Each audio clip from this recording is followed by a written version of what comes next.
Glória a Deus, queridos. Que bom estarmos juntos mais uma vez para falarmos dos grandes feitos do nosso Deus. Então, obrigado por você fazer parte desse momento, juntamente conosco da família CM Vida. E cremos que esse vai ser um momento propício para o nosso Deus falar aos nossos corações e realmente fazer com que nós experimentemos sua boa, perfeita e agradável vontade. Mas eu quero compartilhar o teu coração nesse momento a respeito da oração. Eu creio que esse é um ponto unânime no meio da vida cristã. Mas eu creio que muitas vezes, mesmo sendo unânime, ele muitas vezes é deixado de lado pela correria do dia a dia, pelos afazeres. Mas eu creio que a oração ele é um ponto fundamental e indispensável para um relacionamento íntimo e profundo com Deus. E é dentro dessa vida de intimidade que alguns frutos vão começar a acontecer na vida cristã. Se você for se lembrar, talvez você que já é casado, principalmente, do dia onde você conheceu a pessoa que hoje você está, dentro do envolvimento matrimonial, certamente começou com palavras, com diálogos, com olhares. E foi as conversas que foram fluindo, foram amadurecendo, a ponto de você realmente decidir se casar. E talvez hoje já ter filhos ou talvez alguns até mesmo netos. Então eu creio que a oração, da mesma forma como num namoro, naturalmente falando, é um diálogo, a oração é um diálogo com Deus. Mas não apenas uma forma de eu falar, mas também a oração é uma forma de eu ouvir. Que quando eu oro ao nosso Deus, certamente Ele vai trazer paz, vai trazer convicção em nossos corações. E quando nós temos essa vida de intimidade na oração, nós começamos a ter uma vida de profundidade. E isso vai fazer com que a nossa vida de fé ela seja cada vez mais relevante no perfil de uma vida onde quer que nós estejamos, em nosso trabalho, em nossa casa ou até mesmo em nosso ministério. E é por isso que a vida de oração é algo indispensável na vida cristã. O tema desse momento, desta mensagem, então, é a oração e seus benefícios. Queridos, nós sabemos que a oração, ela traz benefícios. Como o dia que você começou a conversar com seu cônjuge, ela gerou um benefício. Um relacionamento que foi amadurecendo até chegar num casamento. Por isso, a vida de oração com Deus, ele é um relacionamento que vai gerar amadurecimento com o passar dos dias, com o passar das experiências. E é por isso que a presença de Deus não é algo que nós apenas visitamos, mas é algo que nós devemos habitar na presença dele. E uma das formas de habitarmos na presença de Deus, certamente, é a vida de oração.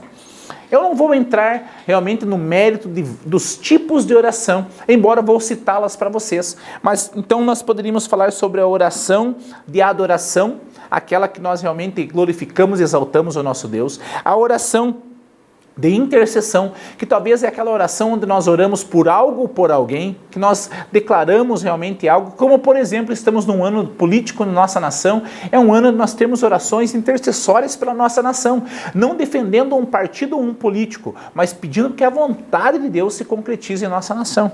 A oração, queridos, de súplicas, que é aquela que nós pedimos para que realmente Deus venha com uma intervenção, venha por uma presença, talvez falando, Senhor, por favor, abra as portas do emprego, abra as portas realmente da cura sobre a minha vida, A oração de confissão, que é aquela onde talvez nós conseguimos ter realmente um coração quebrantado e chegamos diante dele e temos uma oração que realmente nós aceitamos que a nossa condição, vamos, Deus, estou me esfriando, Deus, estou me afastando da tua presença, eu preciso de mais de ti.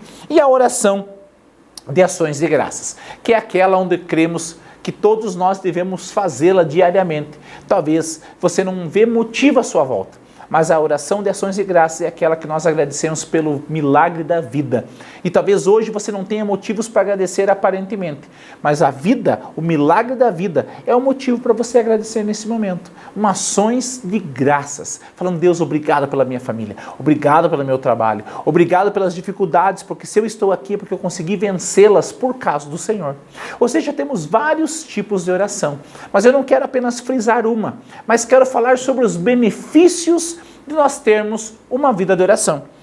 E eu creio que nesse momento, quando nós formos compartilhar alguns pontos, alguns tipos de benefícios que podemos ter de uma vida de oração, eu creio que o Senhor vai falar ao teu coração.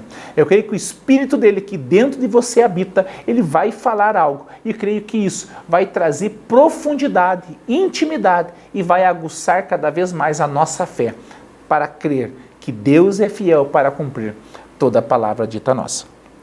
Queridos, eu creio que uma das coisas muito importantes, resultados positivos na vida cristã, é que a oração na vida cristã, ela nos sustenta no meio das provas.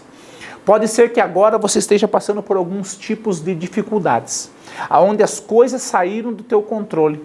Parece que você não tem mais a condução das coisas. E é por isso que eu creio que a oração, ela nos sustenta em meio às provas.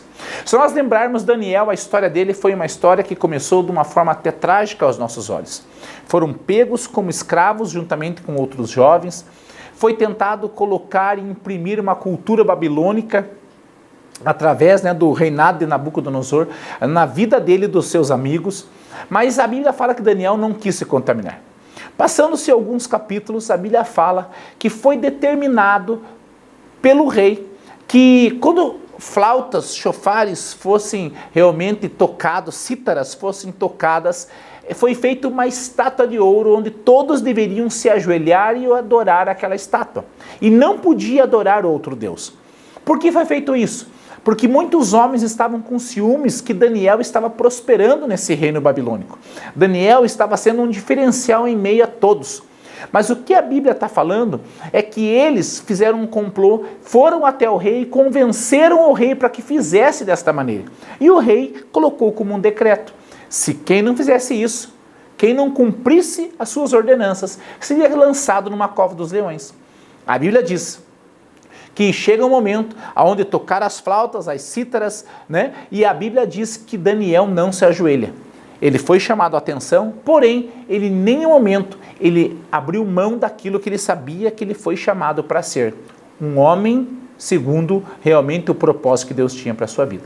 Em um outro momento, a Bíblia fala que novamente, quando foi tocada as cítaras, as flautas, a Bíblia diz que Daniel subiu no quarto do andar de cima, aonde ele morava. E a Bíblia diz que ele abriu a janela que dava em direção a Israel, a Jerusalém. E a Bíblia fala que ele orou como ele orava em outros momentos. O que eu entendo é que Daniel estava passando por uma das maiores provas até então da sua vida e até mesmo do seu chamado. Que ele tinha um decreto que era irrevogável, ele precisava cumprir a ordem do rei. Mas ele sabia quem ele era. Ou seja, Daniel estava sendo realmente provado, tentado por coisas do inimigo. Porém, uma vida de oração começou a fazer algo diferente na vida de Daniel.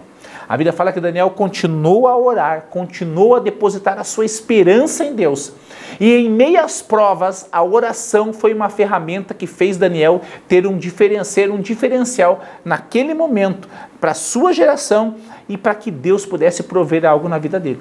A Bíblia fala que as pessoas o entregaram para o rei e o rei não tinha o que fazer. O mandou em uma cova dos leões. Porém, a Bíblia fala que no outro dia o rei chega ali à cova e ele grita: Daniel, você está aí? E Daniel sai daquele lugar. Querido, eu creio que aquilo que para todos os outros homens, todas as outras pessoas seria uma sentença de morte, aquela prova seria um decreto do fim. Querido, para Daniel foi diferente. Por que para Daniel foi diferente? Porque ele tinha uma vida de oração. Ele orava como ele orava todos os dias. Ele orou como ele orava todos os dias. Ele buscou como ele buscava todos os dias. E o que me chama a atenção é que a Bíblia relata algo que talvez passa despercebido. Daniel abriu a janela que estava em direção a Jerusalém.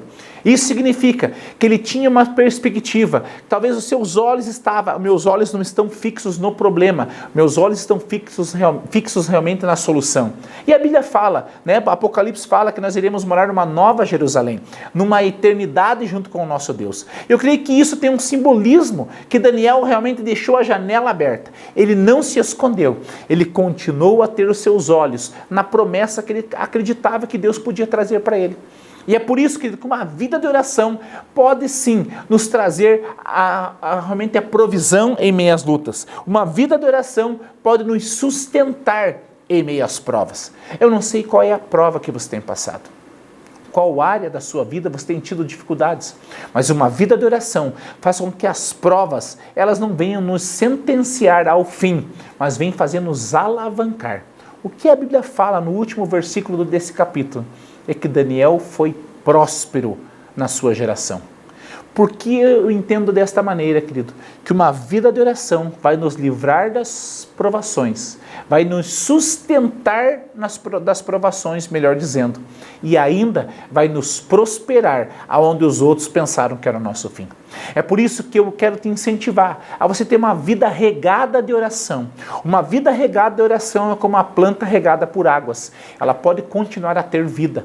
E talvez se você está passando por provas, não desista. Não permita com que o inimigo tente talvez cegar os teus olhos ou talvez fazer com que os teus ouvidos não escutem mais aquilo que Deus tem para você. Mas eu quero te deixar um segredo. Você não deve orar apenas até Deus ouvir a sua oração, mas você deve orar a Deus até você ouvir a resposta da parte do Senhor.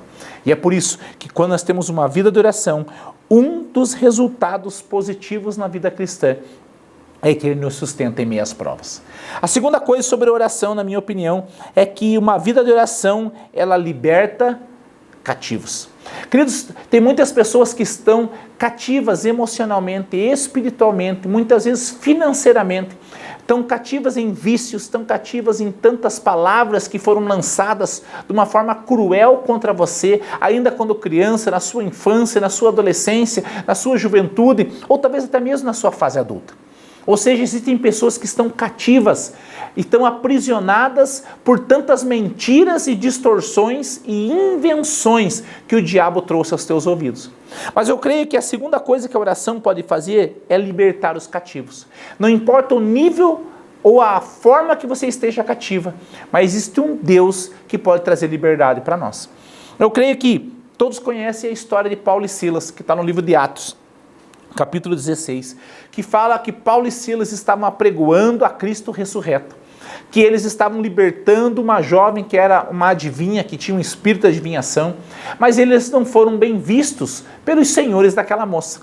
E a Bíblia diz que eles foram presos e lançados no cárcere. Porém, o que a Bíblia fala é que antes deles serem lançados no cárcere, eles foram açoitados. Parece ser algo injusto, não parece, meu irmão? Parece que Deus se esqueceu de Paulo e Silas. Parece que Deus fez pouco caso deles. Talvez o que você pensa, como que um Deus ama sendo que deixa os seus sofrerem? Não parece ser injusto com Paulo e Silas? Mas o que a Bíblia fala é que Paulo e Silas foram açoitados, foram jogados em uma prisão.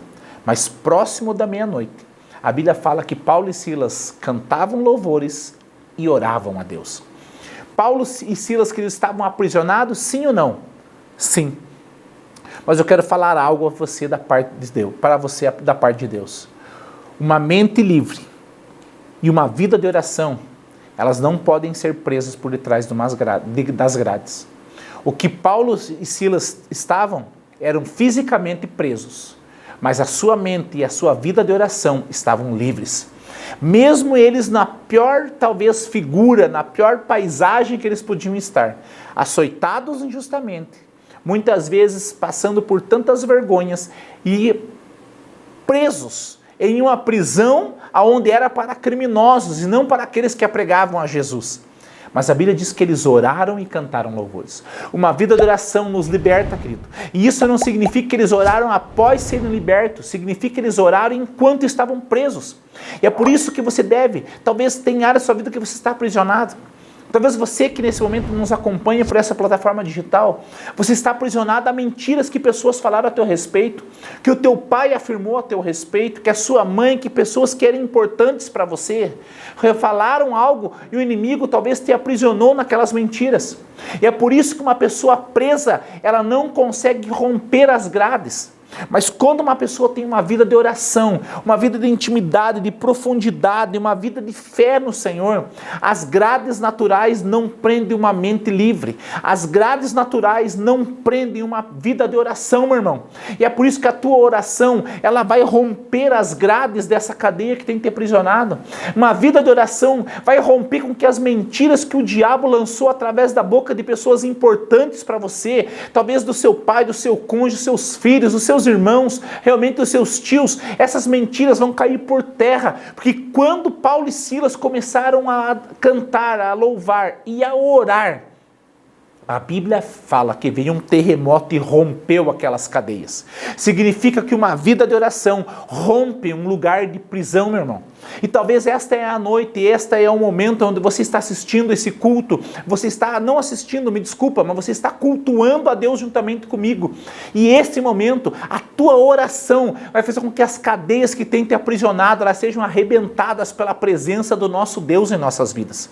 Não importa por qual motivo você adentrou nessa prisão, não importa quanto tempo você está aprisionado, existe um Deus que ele controla o tempo, existe um Deus que controla todas as coisas, e existe um Deus que quando nós oramos a Ele, Ele pode vir com seu poder e romper até mesmo cadeias. Então que esse momento você possa assim começar a cultivar uma vida de oração. Aquilo que tem sido prisão, aquilo que tem sido cadeados do reino das trevas, que esta noite todo o espírito carcereiro do reino das trevas saia da sua vida e que você possa experimentar da liberdade, que foi para a liberdade que Cristo te libertou. A terceira coisa que eu creio que é importante nós mencionarmos sobre uma vida de oração é que a vida de oração, ela move gerações. Cristo, tem algo que talvez mais machuca o coração de pais, é ver seus filhos longe do caminho do Senhor, ou a insegurança de como vai ser o crescer dos seus filhos, o avançar dos dias e dos anos. Nós lembramos da história de Ana, que está no livro de Gênesis, de 1 Samuel. A Bíblia fala que Ana era uma mulher que tinha seu útero cerrado, ela era uma mulher estéril. Ela tinha uma concorrente, a outra esposa do seu marido. E a Bíblia fala que todos os anos havia uma festa que o pessoal ia para Siló. E o que era interessante, que todos os anos Ana sofria desprezo por parte desta mulher, sofria afrontas por parte dessa outra mulher. Por quê? Porque esta mulher tinha vários filhos e Ana não tinha filho. Mas o que é interessante é que o seu esposo, Eucana, ele sempre realmente dava uma porção dobrada para sua esposa, ele dava realmente carinho a ela, porém, ela não tinha uma satisfação plena por não ter filhos. A Bíblia fala que ela chega em Siló e naquele momento, depois de tantas afrontas, é onde ela já não conseguia mais nem se alimentar de tão machucada emocionalmente que ela se encontrava. A Bíblia diz que ela entra no templo, que era, naquele momento, a maior figura religiosa da época, onde ficava a presença ali, a arca, ficava a presença de Deus naquele lugar. Queridos, a Bíblia fala que ela começa a orar, a se gastar na presença de Deus de tal maneira que Eli, um sacerdote, um homem de Deus, olha para ela e tenta corrigi-la pensando que ela estava alcoolizada. Fala, não beba mais, minha filha. Ou seja, ele pensou que ela estava bêbada. Ela fala, meu senhor, eu não bebo. Eu quero contar o que está acontecendo. E ela conta em poucas palavras qual era a sua situação. Que ela não poderia ter filhos e que era a vontade dela. O sacerdote fala, então que seja segundo a sua vontade, que o ano que vem você tenha esse filho. A Bíblia fala que Ana se levanta daquele lugar com uma convicção. Ana sai daquele ambiente, já vai se alimentar e ela tem relacionamento com o seu esposo e alguns meses depois ela tem um filho. O que para mim significa, querido, é que a oração move gerações. Ela não tinha uma geração posterior a ela. Ela não tinha filho. Talvez hoje você tenha um filho, mas ele talvez não está nos caminhos do Senhor. Mas uma vida de oração de uma mulher, de um homem de Deus, pode mover gerações. E o que eu vejo é que Ana começa a orar fervorosamente, quebrantada, e Deus não despreza um coração quebrantado. E a Bíblia diz que logo depois, passando-se os meses, Ana teve um filho, consagrou ao Senhor e depois de alguns anos, ela trouxe ao sacerdote e falou, meu filho vai servir na casa de Deus. Que de uma vida de oração, ela vai mover gerações. Talvez hoje se encontram pessoas que você vê que a tua geração, teus filhos, teus irmãos, pessoas que são do teu dia a dia, da tua geração familiar, talvez estão longe do caminho do Senhor. E mais ainda, para você que é pai, que talvez tem visto teus filhos longe, a oração realmente de um pai, de uma mãe, realmente de uma oração de súplicas, de uma oração de quebrantamento, gera uma eficácia na presença de Deus. O que a Bíblia diz é que nesse momento, quando Ana concedeu realmente o seu filho, né, deu a luz a ele e depois entregou lá para o profeta porque ele ia servir, a Bíblia diz que ela teve outros 5 filhos. Ela só queria uma coisa. Mas quando nós oramos e esperamos em Deus, Deus faz infinitamente mais do que pedimos ou até mesmo imaginamos. Significa que uma vida de oração, querido, ela move gerações. E eu declaro que a tua vida de oração vai mover a tua geração, vai mover na tua família, vai mover no teu dia a dia. E talvez você que hoje não tenha filho ainda, talvez tenha uma dificuldade para engravidar, você mulher, você homem, talvez que é teu sonho ser pai. Eu quero declarar uma palavra profética de cura sobre vocês. Que todo o ventre que talvez está mirrado, está cerrado, eu profetizo e declaro cura em nome do Senhor Jesus. E que esse útero volte a ser frutífero, volte a produzir o que é necessário para que a vida possa fluir de dentro para fora. E que realmente criança, homem, uma pessoa de Deus possa ser gerada em sua vida. Tome posse desta palavra e que você possa contar dos grandes feitos do nosso Deus. E em último lugar, eu quero falar que uma vida de oração, ela tem um resultado na vida cristã. E o resultado é ressuscitar histórias. Talvez você parou de orar, porque a tua história, no teu ponto de vista, ela chegou ao fim. Porque a tua história, no teu ponto de vista, já deu o que tinha que dar. Porque a tua história, no teu ponto de vista, ela já morreu. Queridos, se nós pegarmos a história que está no livro de Atos, capítulo 9, que fala sobre Dorcas, uma mulher que era discípula de Cristo. A Bíblia fala que ela era uma viúva, que ela cuidava das viúvas, fazia roupa para as viúvas, ela era alguém que realmente tinha um propósito, que era ajudar as pessoas à sua volta. Porém, a Bíblia fala que ela tinha falecido. Nisso, a Bíblia fala que alguns homens descobriram que Pedro, estava em uma cidadezinha ali perto, em um vilarejo ali perto. Pedro sai correndo de onde ele estava. Depois eu ouvi dizer que Dorcas estava morta e ele vai até aquela mulher. O que é interessante é que Pedro, quando ele chega no lugar onde ela tinha sido colocada no andar de cima daquela construção, ele tira as pessoas, as viúvas que estavam murmurando, estavam chorando, estavam apenas reclamando realmente e lembrando de Dorcas do que ela havia feito, porque ela não tinha mais como realizar mais nada, afinal de contas, ela tinha falecido.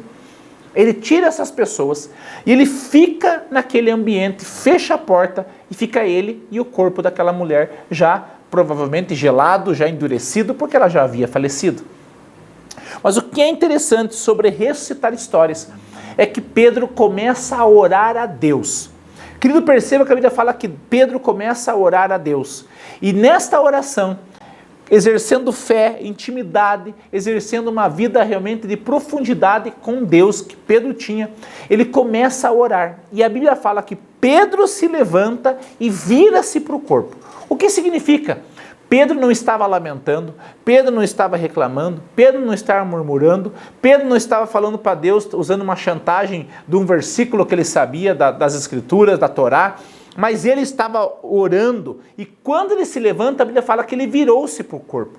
O que eu entendo é que ele estava de costa para o corpo, mas parece algo estranho.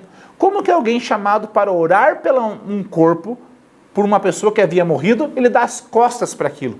Porque uma vida de oração, você não fica dando ibope para as coisas erradas, para as coisas mortas. Quando ele chega naquele ambiente, ele se prostra e ora a Deus, para que Deus pudesse fazer um milagre naquela vida e ressuscitasse uma história. E o que é interessante, quando ele se levanta, ele vira-se para o corpo. E o que ele fala? Tabita, que era o nome de Dorcas, né? Dorcas ou Tabita. Levante-se. E a Bíblia diz que aquela mulher levantou. Glória a Deus. O que eu entendo com isso, queridos?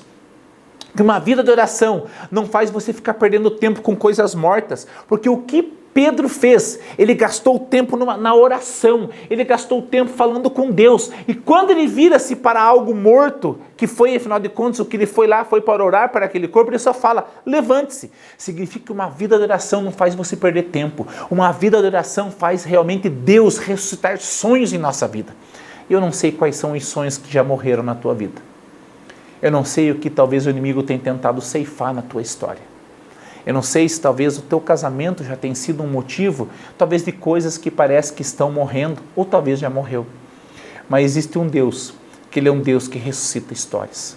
Uma vida de oração faz com que você não perca tempo com aquilo que é passageiro, mas faz com que você invista tempo com aquilo que é eterno. Por isso, Eu creio que dentro dessa breve meditação, desse breve culto que nós tivemos aqui, algo de Deus pode ter falado ao teu coração. Nós falamos aqui sobre Deus nos sustentar nas provas, no momento de oração, que Deus nos faz realmente ser libertos do cativeiro por causa de uma vida de oração, que faz Deus mover gerações por causa de uma vida de oração. E por último, nós falamos sobre ressuscitar histórias com uma vida de oração. E é por isso que eu quero terminar esse culto ao nosso Deus, realmente orando por você. Eu não sei qual é o teu problema, eu não sei qual é a tua dificuldade, e eu não preciso saber disso, mas eu quero que você saiba de algo, que uma vida de oração pode ativar algo da parte do nosso Deus, que vai transformar a nossa história. Feche os teus olhos, onde quer que você esteja. Não importa se você está passando por provas, não importa se você se sinta como alguém que está cativo, não importa se você pensa que talvez que a sua geração está se perdendo, não importa se você talvez histórias já morreram. Uma vida de oração, ela pode fazer algo extraordinário. E é por isso que Tiago fala que a oração de um justo muito pode em sua eficácia. Feche os teus olhos, coloque sua mão em seu coração que eu quero orar por você. Pai, neste momento nós queremos engrandecer a Tua presença. Sabemos, Deus, que Tu és um Deus fiel, que a Tua destra está sobre nós. E Deus, quero Te agradecer por esse momento onde cada uma das pessoas que neste momento estão nos ouvindo, estão realmente nos acompanhando e cultuando ao Senhor. Senhor, estão abrindo seus corações, talvez o Teu Espírito diagnosticou, Pai, áreas que elas estão de uma certa forma presas, cativas, enfermas, que talvez com as suas gerações, talvez sendo ceifadas pelo inimigo. Mas Deus, eu oro, porque eu creio que a oração é uma chave que abre prisões, é uma chave que traz liberdade, são chaves que trazem prosperidade e provisão. Deus, que neste momento, na vida de cada uma dessas pessoas, Pai, o Senhor entre com Tua presença, entre com Teu favor, entre com Sua misericórdia e comece a fazer com que os olhos sejam abertos para ver aquilo que o Senhor tem para mostrar a cada um de nós. Eu abençoo cada lar, cada família, cada pessoa, que neste momento o Senhor está permitindo o Senhor tocar em suas vidas. E eu oro, Pai, na autoridade que há no Teu nome, que algo do Senhor comece a acontecer. Aqueles que estão presos comecem a experimentar a liberdade. Aqueles que estão, talvez, Pai, com áreas mortas, comecem a sentir o fôlego de vida adentrando em seus corpos, em suas mentes, em seus pensamentos. Aqueles que estão com suas gerações sendo ceifadas, que realmente uma nova geração comece a realmente ser despertada. Aqueles que se desviaram, aqueles que se esfriaram, comecem a serem despertados para algo novo. E aquele, Senhor, que realmente tem se sentido de uma certa forma, Deus, em meio às provas, sem saber o que fazer, o Senhor os sustenta, porque cremos que Tu és um Deus fiel. Eu Te louvo desde agora, Senhor, e quero abençoar a Tua igreja, abençoar o Teu povo e declarar, Deus, que uma vida de oração é uma vida de profundidade, que uma vida de oração é uma vida de dependência e uma vida de oração faz nós vivermos por fé. Fé naquele que é fiel para cumprir toda a palavra dita a nós. Nós Te louvamos, Pai, em nome do Teu Filho Jesus. Amém. Amém, queridos? Obrigado por você estar mais uma vez nos acompanhando aqui nessa plataforma digital. E cremos que Deus é fiel para cumprir. Mas se você quer descobrir o que Deus tem para a sua vida, querido, pode ter certeza que uma vida de oração é uma chave que pode abrir portas para que vocês tenham novas experiências com aquele que nos amou primeiro. Deus abençoe e até a próxima, em nome do Senhor Jesus.